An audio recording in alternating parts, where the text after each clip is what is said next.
So let's get into today's video. As you can see by the thumbnail, Surenos rush guards at Ironwood.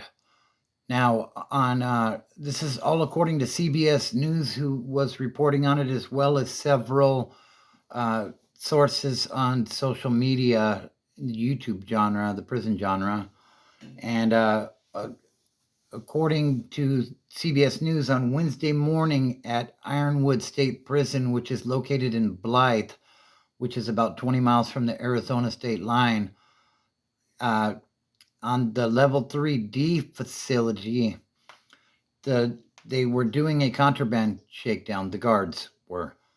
And when they do these, typically they're looking for weapons, they're looking for drugs, they're looking for intel, basically, kites, anything of the sort that may tip them off to things that are going on in their facility.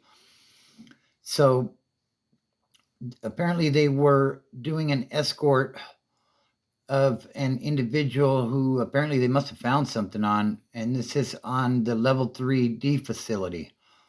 So they're doing an escort, and what I mean by an escort is the inmate is handcuffed, and there's typically two guards, two COs, walking him to more than likely ADSEG, where they will continue their investigation and potentially there be a SHU term or I think they call it restricted housing unit term now, but basically I think it's just about the same thing. So as they're escorting this inmate across the yard, I don't know exactly what happened. Several people are reporting different things, but this inmate that was being escorted headbutted one of the guards. Now, I don't know if maybe they were being a little rough with the guy, but, something triggered him to hit him with the headbutt, and all hell broke loose. Now you've got 200 Surenos versus 8 guards.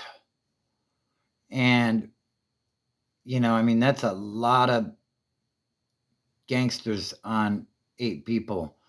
It's to the point where, you're in situations like this, like they're probably hitting each other just about as much as they are at the guards.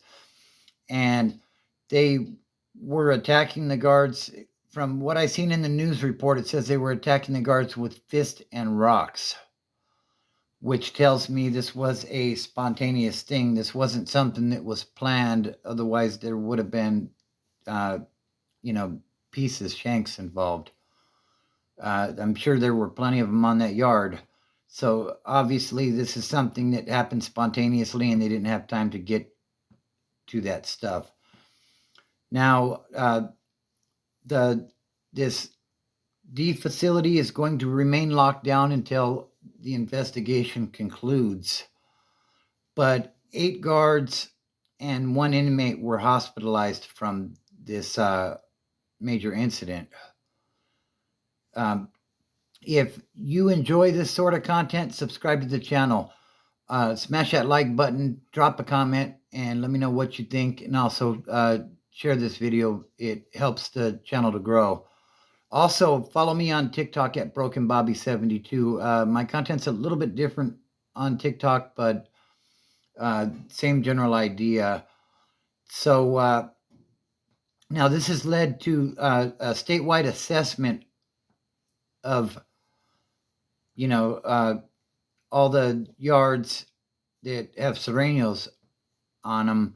I'm sure they locked some. It says there was initially a 24-hour lockdown statewide. So this was a major incident.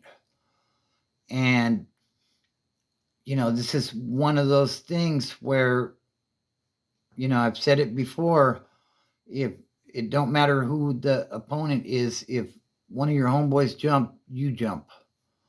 And that's what it seems happened here. So The thing is, this is a level 3 yard. This is medium to maximum security. Maximum security be more like a level 4, maybe a level 4 180. Uh, so a lot of these guys have dates to go home, and some of them may have messed that up with this, or at least pushed it back pretty significantly. Um, the thing is, this is the type of stuff that happens in these environments. And, uh, I'm just checking my notes here to see if I'm missing anything. But, yeah, these are the kind of things that happen in these places. And, basically it was such a serious event that, they locked down the whole state, basically. I'm assuming it was the Surenos that got locked down statewide.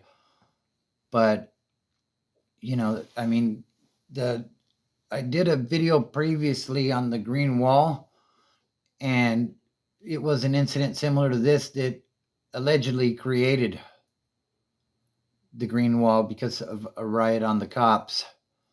And, I know now these COs are wearing body cams, and, there's so much closed circuit TV that, I doubt that would happen again, but the potential is there.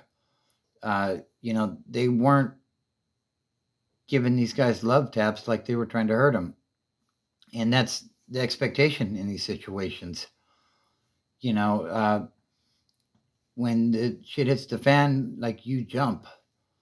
So, like I said, they have the facility locked down until the investigation is complete. I'm assuming they'll treat this like lockdowns that I've been a part of, where initially they'll release small groups out to yard and such to see what the reaction is going to be, if it's still on and cracking with the guards, or if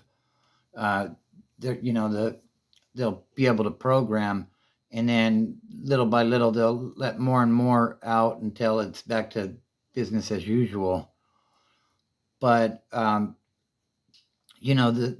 thing is, and I always say this is a matter of making good decisions. And if you make good decisions, then you won't have to worry about being in these types of situations. There were 30 inmates initially identified as being a part of this, and I'm sure there's going to be a lot more to come. And, these charges that can be dropped on these guys, they'll be hit with outside charges. It could be attempted murder on a peace officer, basically. So, somebody that potentially could have been going home this year could end up with a life sentence attached. And, that's just the reality of prison. So, I just wanted to get this out there because this is a crazy situation, but it's the reality of prison. So, family, fitness, and freedom are what helped me to remove myself from these types of situations, and it can help you too. And don't look at the mountain, just start climbing.